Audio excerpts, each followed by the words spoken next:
Hello, my name is Dr. Katherine Weintraub. I am the professor of saxophone at the University of South Florida and Southeastern University. In addition, I am also a private instructor in Tampa, Florida.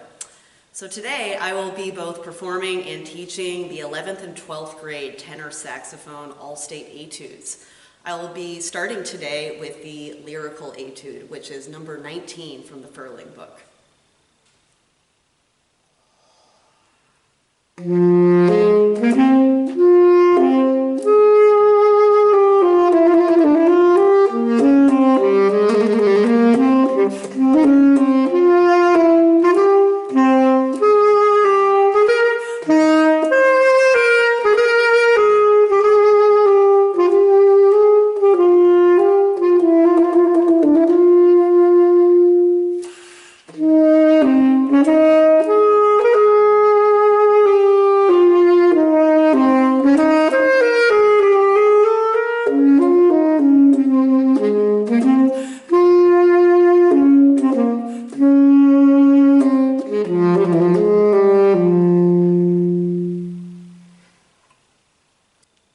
When preparing this etude, we want to strive for clear yet gentle entrances at the beginnings of phrases.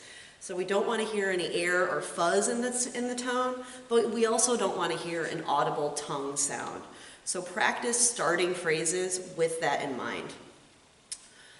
Similarly, we also want to strive for seamless tapers at the ends of phrases. So we want the ends of gestures to bleed slightly into the rest so that there are no sudden cutoffs.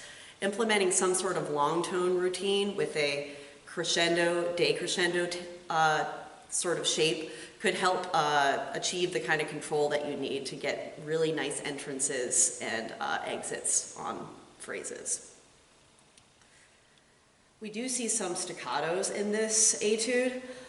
Only apply the staccatos where they are written, because there's going to be a tendency for you to want to chop the ends of slurs. Try not to let that happen, and let the etude be as legato as possible, with the exception of when these staccatos are written in.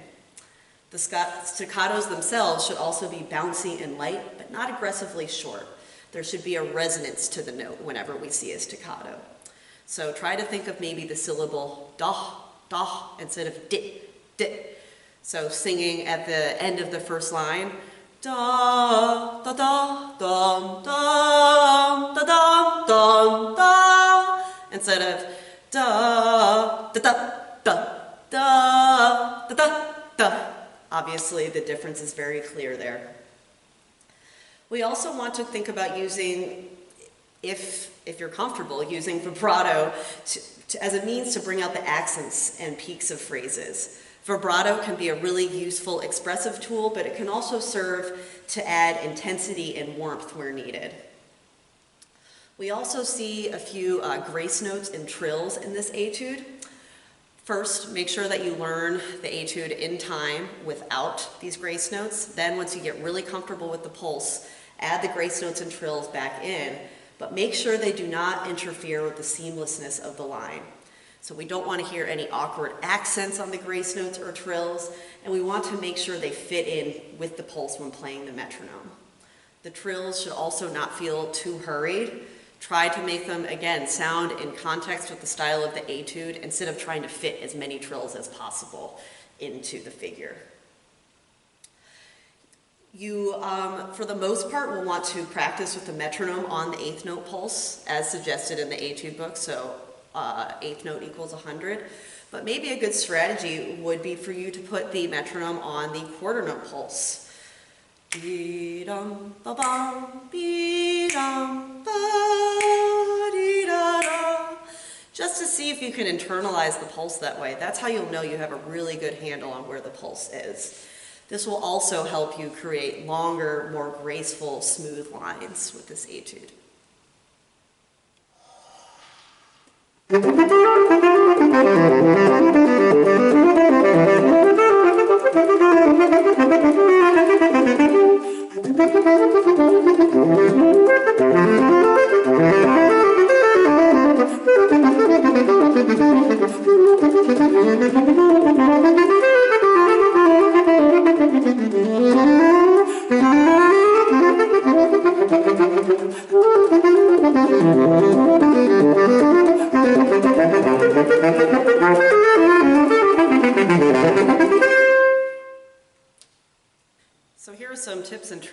this technical scherzo etude here.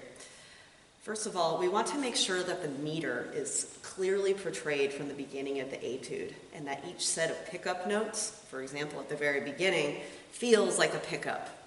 So for instance, instead of da da da da da da da da da da da da, we want to feel da da da da da da da da. So have the sense that the pickups are leading into the first measure of the etude, and this goes for any figure that is similar to that.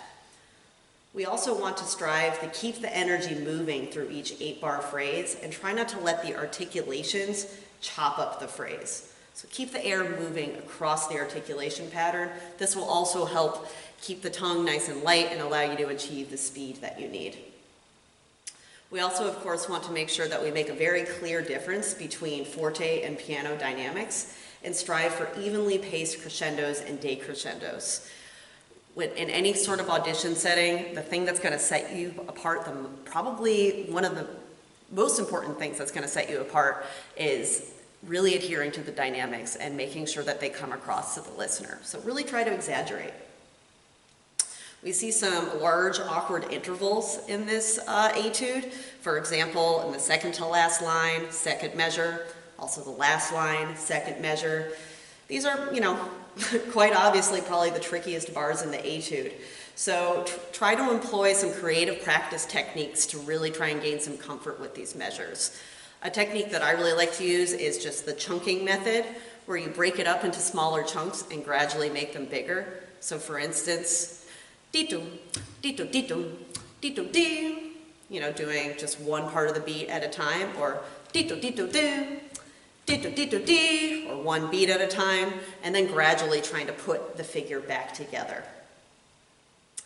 Lastly, just try to make sure that you are learning the articulations of this etude from the very beginning of the learning process. If you just kind of save this for the end or even the middle of your practice, it's going to be really, really hard to get these to be an integral part of the style and have them be something that you're comfortable with. So articulation, super important from the very beginning. Try to get comfortable with it as soon as you possibly can. So those were just some tips and tricks on the 11th and 12th grade Tenor Sax Allstate excerpts. I hope this helped. In the meantime, happy practicing and good luck.